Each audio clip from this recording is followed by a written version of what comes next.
अब आपको गुर्दे में और पित्ते में पथरी यानी किडनी स्टोन या गैल ब्लैडर स्टोन होने पर नहीं है घबराने की ज़रूरत।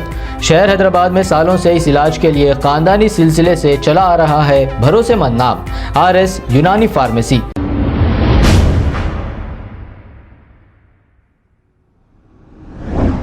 अस्सलाम वालेकुम नाज़रीन, 7H न्यूज़ में आपका इस्तकबाल है।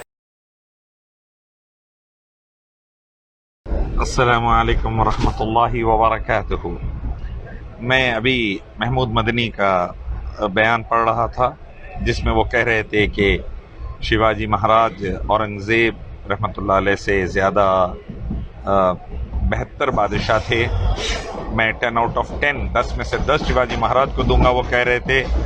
और मैं जो 10 आउट ऑफ 8 10 में से 8 औरंगज़ेब रहमतुल्लाह अलैह को दूंगा, वो बोल रहे थे।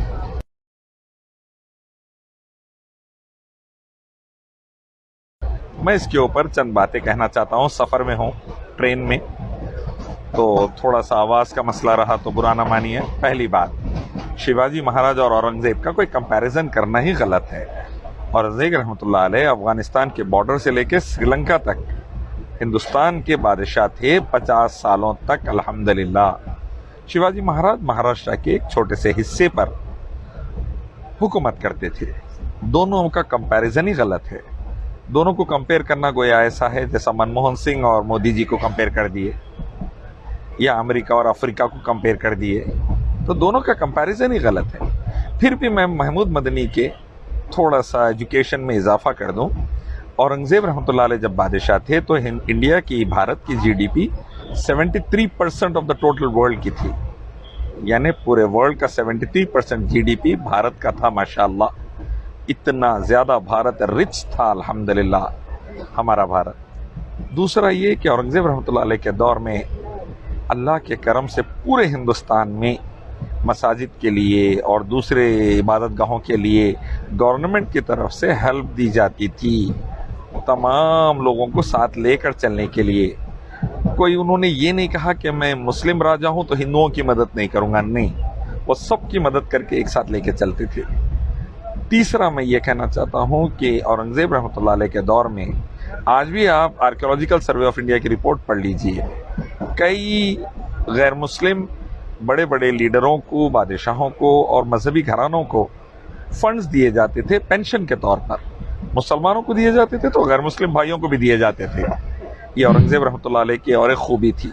औरंगज़ेब रहमतुल्लाह अलैह के दौर में हिंदुस्तान को सोने की चिड़िया कहा जाता था, इसीलिए तो ब्रिटिशर्स और दूसरी कौमों की राल टपकती थी यहाँ आकर हमला करके लेने के लिए। तो ये चंद बातें औरंगज़ेब रहमतुल्लाह अलैह के बारे में मैं बता दूं। 50 साल तक ऐसा बादशाह जो पूरे देश को रूल करा, अखंड भारत को लेकर। भारत टुकड़े टुकड़े नहीं था, अखंड भारत था अल्हम्दुलिल्लाह। औरंगज़ेब रहमतुल्लाह अलैह के दौर में कश्मीर से लेके कन्याकुमारी तक पूरा पाकिस्तान, बांग्लादेश, अफगानिस्तान के बॉर्डर से लेके अल्हम्दुलिल्लाह हमारे कंट्रोल में था। तो वो भारत के वो बादशाह थे, उनका शिवाजी महाराज से कंपैरिजन ही गलत है। और ये चीज़ मैं समझता हूँ कि मुनासिब नहीं है कंपेयर करना, स्पेशली आज के दौर में। कंपेयर करना ऐसा है जैसा ऑक्सफोर्ड को और मोदी जी जो स्कूल में पढ़े उसको कंपेयर कर दिया है, मुनासिब नहीं। आइए सब एक मालिक ईश्वर अल्लाह की तरफ, उसी की इबादत, उसके आखिरी पैगंबर मोहम्मद सल्लल्लाहु अलैहि वसल्लम के रास्ते की तरफ। कुरान हदीस का ये हुक्म, वेदा, गीता, उपनिषद, बाइबल, गुरु ग्रंथ का ये हुक्म, इसी से हमारे बीच में शांति, उन्नति रहेगी, कामयाबी रहेगी। अस्सलाम वालेकुम। अब आपको गुर्दे में और पित्ते में पथरी यानी किडनी स्टोन या गैल ब्लैडर स्टोन होने पर नहीं है घबराने की ज़रूरत। शहर हैदराबाद में सालों से इस इलाज के लिए खानदानी सिलसिले से चला आ रहा है भरोसेमंद नाम RS यूनानी फार्मेसी, जहां पर ख़ास तौर पर पित्ते में मौजूद पथरी और दोबारा पथरी ना होने का किया जाता है मुकम्मल इलाज। आपको इस दर्द से हमेशा के लिए मिल जाएगा छुटकारा। No side effects, no operation. तशखीस करते हुए दवाएं की जाती है फराहम, तो देर ना करें, जल्द ही तशरीफ लाए RS यूनानी pharmacy, Bahadurpura X road, opposite Canara bank, Hyderabad. मज़ीद तफसीलात के लिए रब्त करें 9390610436 पर।